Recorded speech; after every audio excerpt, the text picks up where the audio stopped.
welcome to Beware of Spoilers. I am Adam. Now, I was a little conflicted about this when I originally set out to do it, because there's nothing really to spoil. There's nothing new here, despite what various articles from clickbait sites will tell you about, like, cast of Harry Potter confirms what we all suspected about so-and-so's on-set behavior. And it's like, you know, I always hate those. You always click them and it's like, ooh, what was their on-set behavior like? Were they a dick?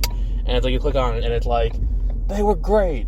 And it's like, okay, awesome, cool, you got your ad revenue, sweet. And then it's like, you know, I used to see it a lot, like, Daisy Ridley confirms what we all suspect about Adam Driver's on-set behavior, and it's like the other way around too, because it's like during a two-person interview, they were talking about how great each other were, and yeah, so here we're going to talk about Harry Potter 20th anniversary return to Hogwarts special on HBOMax. Now, last year, you'll remember there was one of these Friends that I did not watch, yet here I am. I have watched the one for Harry Potter. There's a very simple reason for this. Number one, I do not like Friends. I do like Harry Potter. And that is, quite honestly, you know, why that happened the way it did.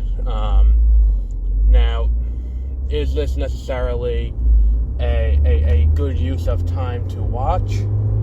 I would say in very specific circumstances, maybe.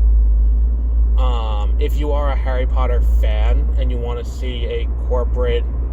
It's kind of like Empire of Dreams. That's kind of what this feels like. Empire of Dreams being a documentary that Fox did in the mid-2000s about Star Wars that was included on the box set. About the creation of Star Wars and the, you know, everything that had to do with Star Wars and all of that. It feels a lot like that. But at the same time, it feels like, you know, what the fuck?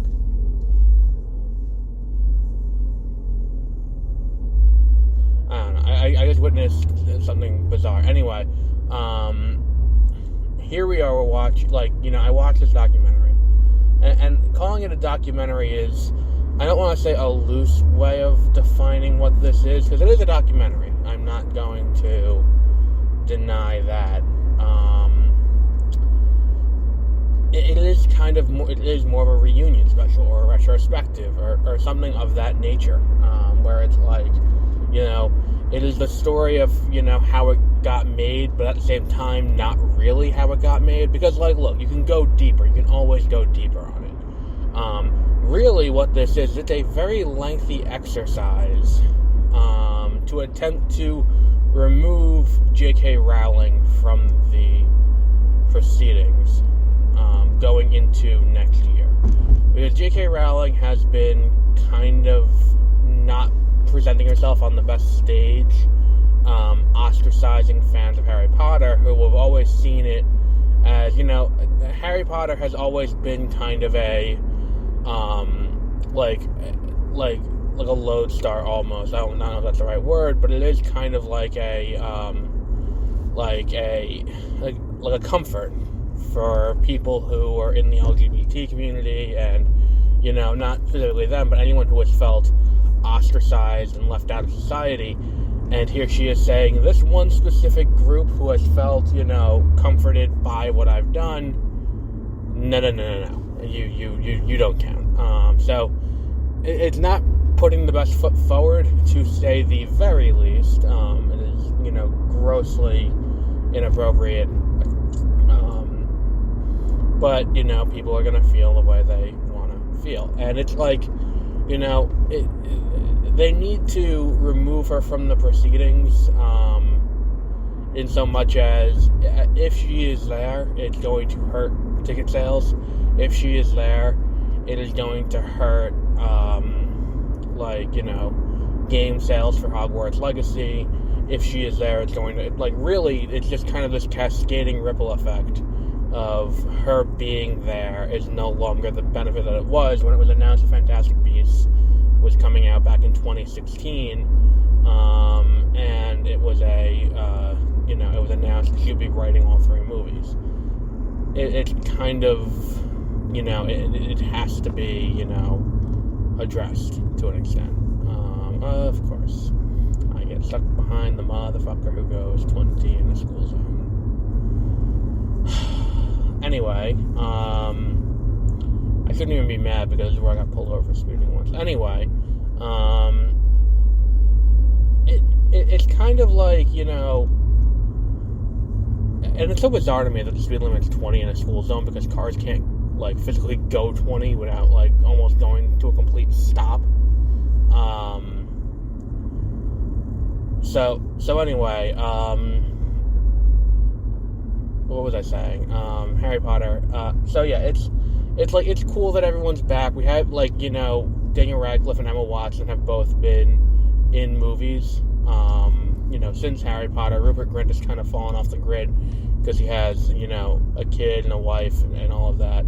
And it was good to see him again. And it was nice to see everyone again. And it's like, oh, cool. It's like, I would have rather that they, instead of using the money on this... No, you know what? No, I'm not going to say that. Because I was going to say that I would have rather used the money on making the Cursed Child movie. No, this is a better use of money. The Cursed Child sucks. So yeah. And it's like, it was cool to see interviews, and there were some cool things about how, like, Ralph Fiennes got into character and how he developed the voice of Voldemort, and like, you know, how the scene where, like, there's a scene where, like, he uses the cane, Lucius, to stop Malfoy when he just touched nothing, and he, like, slams the cane down in his hand, and how that was improv, and how the scene where him kicking Dobby, you know, it's like, oh, we had to slip over there, whatever Jason slipped on, and he's like, no, I didn't slip, I just kicked Dobby down the stairs, and I'm like, alright, fine. And it's like, that was, like, it's all really, you know, fun little tidbits like that, but I don't think it's necessarily worth watching, especially considering it's like, it's the first of what I'm going to say 2 major attempts this year by a corporation to remove a, shall we say, problematic person from a franchise they've been a part of for the better part of 30 years. Because this isn't even the first, this isn't even the only one, because then Lightyear comes out this year too, from Disney, which is a very, very transparent attempt to remove Tim Allen from the role and recast him with Chris Evans. It is pretty transparent in that regard. That makes sense. There's a student driver in front of me. And not that it's necessarily wrong that they're doing it, or anything like that. It's just funny to see these multi-million-dollar expensive ordeals to remove from the proceedings someone who they don't want there anymore. And look, the way that this works, I could see Fantastic Beasts. I think the thing with Harry Potter is, it is such a cash cow franchise that they can't just get rid of it. Because if they retain the option as long as they're doing stuff with it. But I think the minute they stop doing things, they got like 5 years, and then the option runs out. And then it falls to, And then it falls to Rowling to sell to whoever she wants. Be that, you know, Paramount, be that Universal, be that Disney, be that Apple, be that whoever. And there will be a massive bidding war on their hands. Now, Warner Brothers is going to want to keep that in their back pocket for as long as possible, but I think after the Fantastic Beasts contract runs out, they're not going to re-up a development deal with J.K. Rowling. I think that would be silly. I think that would be a waste of, you know, I think that, like, especially with the lengths they're going through here specifically to get this, you know, removed from her in such a way when she wrote the script for Fantastic Beasts 3. Because it very much is a nostalgia trip designed to be like, look at how cool this is, or how cool this was. You loved this in the past. Like, here's everything you loved about it. And they were very specific. They did have some interviews with Rowling, and it was like they were very, very clear that she did not come back. We did not ask her to come back. These are archived interviews from when we were opening the Wizarding World in Universal.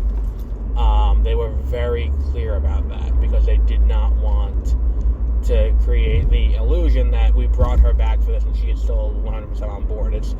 She is doing the bare minimum amount of work that she can do under her contract, and everyone else is handling the rest. It is, these are the people who made you fall in love with Harry Potter as a movie, not so much J.K. Rowling.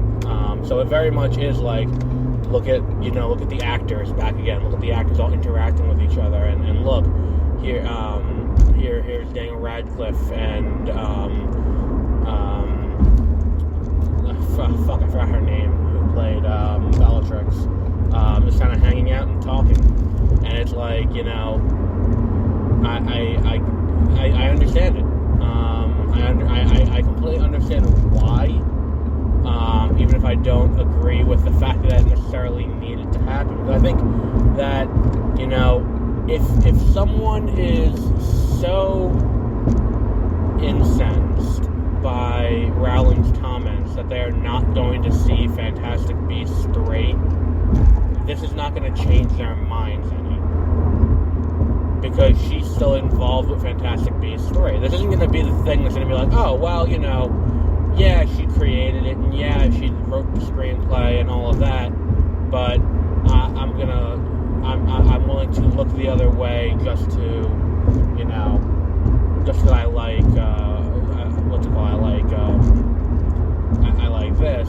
And there are people like that, but this didn't need to happen, and maybe it's just the cynic in me who's looking at this as this is a very transparent attempt to rehabilitate the franchise's image, and not a celebration of the fact that it's been 20 years since the movie came out. But at the same time, when Empire of Dreams came out, it was for a box set that they were selling before episode, I want to say it was 2004, so episode 3. Because it was kind of like, look at how much you loved about the original trilogy. You love Star Wars. Like, this is your thing. And yeah, there's a conversation to be had about, Star Wars in that regard, and about how things like that are detrimental in the long term to the health of a thriving fan community. But I don't know. I feel like it was if you want to, take a nostalgia trip, then this is the special for you. It's entertaining enough. It's just, I wish they would do it with things that were more, that ended, because it's been about 10 years since it ended. It's only been 10 years since it ended. Because it ended in 2011. Because, it's been 20 years since the movie came out, and that's very much what it is. It's about the movies, not the books. And look, there's gonna be, as long as Warner Bros. Is retaining the rights, there's gonna be Harry Potter stuff. It's just they're gonna keep J.K. Rowling out of it. And look, if we look at, who our great pillars of pop culture are, it's, there are very few who originate with the author and don't move on past the author. And it's there are very few who are, look at Batman, who's been written by, tens of hundreds of people over the years. Superman, James Bond, has been written by tons of people.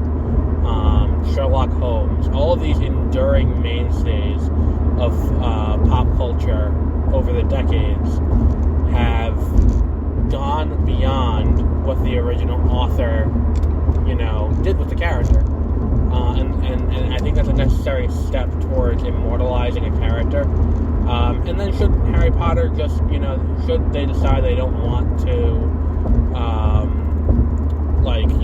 continue with Harry Potter? Because, after Fantastic Beasts, I could see them making that decision. After Fantastic Beasts 3, which I can only assume is not going to do, too much better than Fantastic Beasts 2. after that, I could see them just being like, look, we're not going to do this anymore. And besides, you got, Vertigo has the Books of Magic from Neil Gaiman, and they can do that. They can do, there's so much other stuff they can do without constantly dipping into the well of Harry Potter. It'll be interesting to see, though, how this impacts box office numbers for The Secrets of Dumbledore. I don't think that there's going to be a quantifiable way of measuring the box office difference. We're not going to be able to be like, oh, well, had it not been for that, this movie would have done X amount more. I don't think that's going to be something we can look at and say, but fuck. But we will be able to be like, this movie did X amount of dollars. Other movies similar to it have done, compared to Crimes of Grindelwald, it did X amount more or less. And then they'll attribute that to that. But it'll be an interesting kind of exercise to see if it was successful. And I think really what it comes down to is quality more than anything else, and whether or not Secrets of Dumbledore does well. I think that it's, it's going to be quality. Now that, with the trailer, we can say that, look, it's obvious they haven't done what needs to happen in this franchise to make it work. They have not, given Newt an active role in his own franchise. They have kind of reduced. I even forget her name. The girl he met, Catherine Waterston. They've reduced her role almost entirely. And it's like, yeah, it is kind of a not a lost cause per se, but it is an uphill battle to make this, this movie work.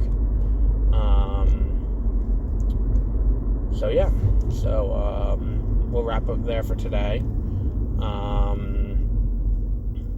It's going to be a fun year for Harry Potter. I'll give you that. I don't think that it's going to be a good year for Harry Potter. I think it'll be interesting to watch, as I think this is going to be the final nail in the coffin for it. If I'm being completely honest, I think that if Fantastic Beasts 4 happens, which, if I remember correctly, she was contracted for 5 movies. If Fantastic Beasts 4 happens, then this movie, then it's only because the contract has already been signed and they've already paid everyone for the 5-movie deal. And it's like, well, it's better to get everything. If they upfronted all the costs, and it's like, well, fuck, we need to do it now, then I understand that. But there is nothing about this movie that makes me think that this is going to work in any meaningful way. So later this week we will have, what's it called? Book of Boba Fett on Thursday morning, as usual. And then on, on Friday? Yeah, Thursday or Friday, I'm going to see 355. I gotta look at the schedule and see what's playing when. But we'll see. So until then, have a great rest of your week.